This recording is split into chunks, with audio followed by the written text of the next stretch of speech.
dhuwur. Ae bintange 3. Saiki kowe kok iso ngunekke bapake wong kere. Saiki tak takon, asalmu saka ngendi to, Mas? Hah? Kowe saka negara Mandura. Ning kowe mbiyen iki disingitke nang Widara Kandang, diakoke anak Demang. Kowe mbiyen jaman nom-nomane mikul garu, mikul ruku, golek ramban, golek suket.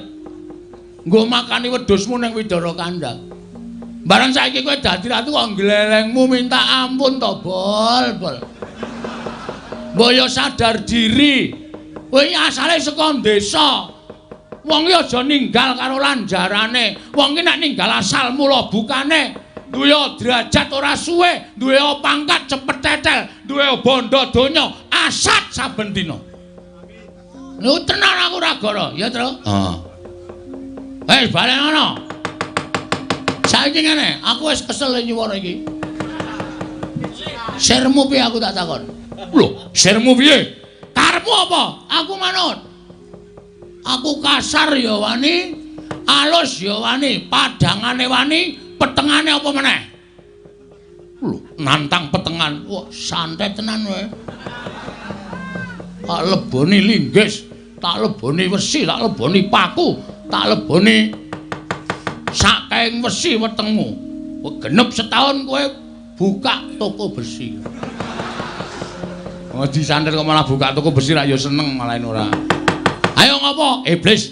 Ayo metu Jawa. Nek pancen wani karo Baladewa, diteter sepiro kekuatane Bagong. Oke, ora nang kene papane wong nanti. Metu Jawa. Gelandang negara regane ngadepake. Ayo, ayo.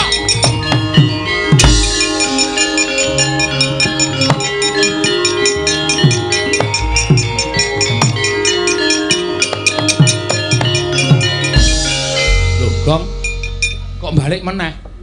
Aku men nyaut cagak kuwi mau apa? Set mubeng ngono kuwi. Heeh.